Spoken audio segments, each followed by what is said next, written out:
Thanks for clicking. Canada's mortgage rate surged upwards yesterday, again, after rising dramatically just a few weeks ago, with our 5-year fixed mortgage rates rising over 5% without the Bank of Canada doing anything. The increase in mortgage rates came in response to yields on Government of Canada bonds rising to their highest levels since 2007-2008, depending on the bond. Yields, if you'll remember, are how much money can be earned on a government bond.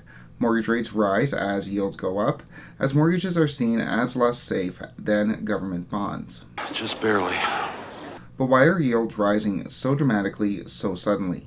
A lot of it has to do with quantitative tightening, with the central banks stepping back from the market. So what I want to do today is go over how high mortgage rates went yesterday, take a look at what the central banks, mainly the Bank of Canada and the Federal Reserve, are doing to make yields and thus mortgage rates go so high, and then take a look at what to look for next. Speaking of what to look for next, we do have a big week ahead of us with Canada's national real estate data set to be released any day now, and Canada's inflation rate for the month of September set to be released in a week. We'll obviously have an update out on both on this channel. Click like and subscribe if you want to get those updates, but for now, let's get into these mortgage rates.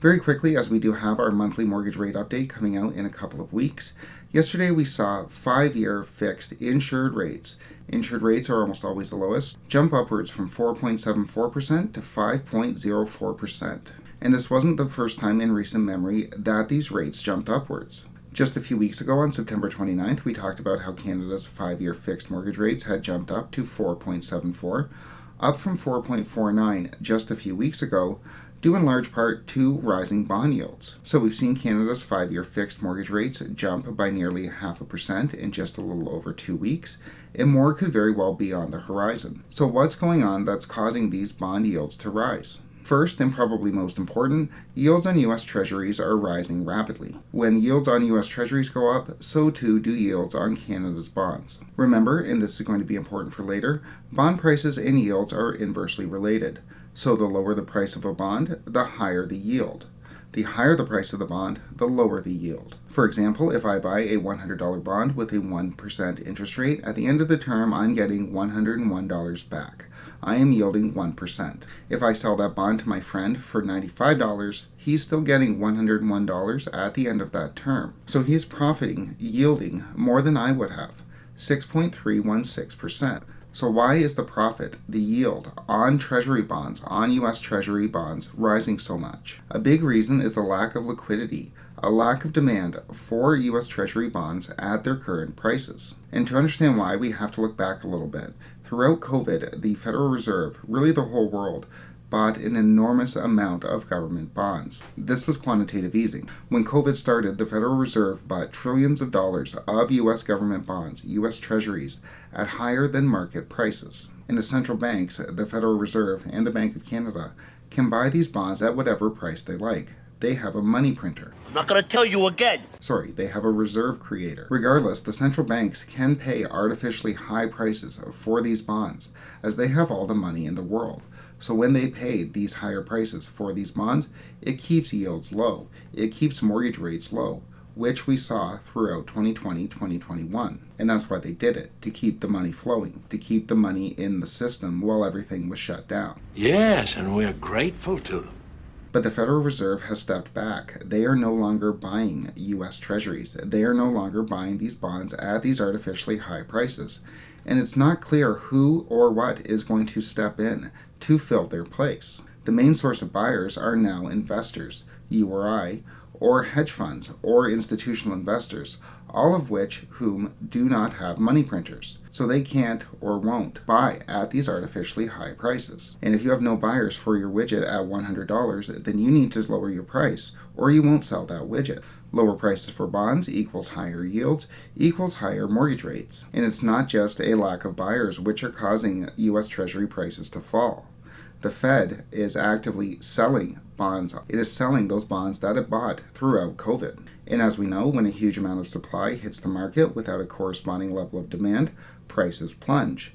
So we have demand for these bonds at these prices drying up, and we have the Fed selling more of their bonds onto the market as well, only compounding the problem. So, in summary, the Federal Reserve is stepping back. They're no longer buying bonds. In fact, they're selling bonds, which is causing bond prices to fall and yields to rise, which is causing mortgage rates to rise substantially over the past few weeks. And this isn't to mention that the Bank of Canada is stepping back as well. They also bought billions of dollars of bonds during COVID and is selling it off its balance sheet as well. This is quantitative tightening. And this isn't a problem that is going away anytime soon, with the IMF recently releasing a report saying that the lack of demand for government bonds, the lack of liquidity in the market, could be a shock amplifier if there is a real problem in the markets. So what this all means is that the central banks, the US Federal Reserve, and also the Bank of Canada, are stepping out of the market. They're no longer buying bonds, but no one else wants to buy the bonds either. They don't want to buy the bonds at the artificially high rates that the central banks were buying those bonds previously.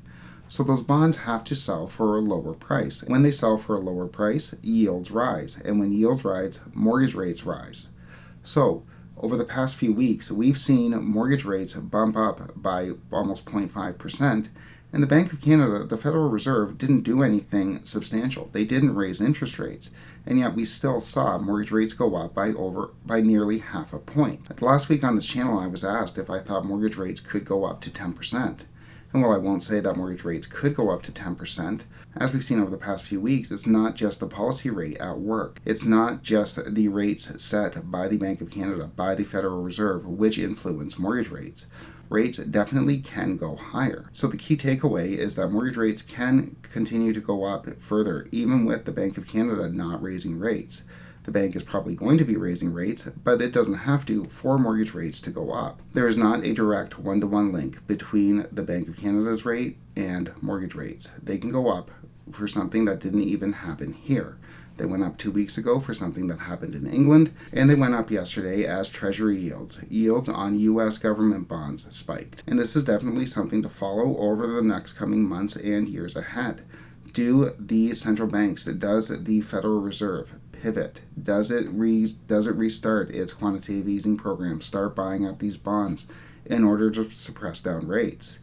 It's not clear that it can do so when inflation is at 8-9%. If it does, it's going to be a big signal to the market, to the rest of the world, that we're definitely in a lot more trouble than has been previously stated. With that said, the U.S. inflation rate is set to be released tomorrow, and Canada's inflation rate is set to be released in a week, and that will obviously have a major impact on what these central banks can and cannot do going forward, and we'll obviously have an update out on those rates on this channel. If you want to get those updates, make sure you click like and subscribe, but for now, thanks so much for watching.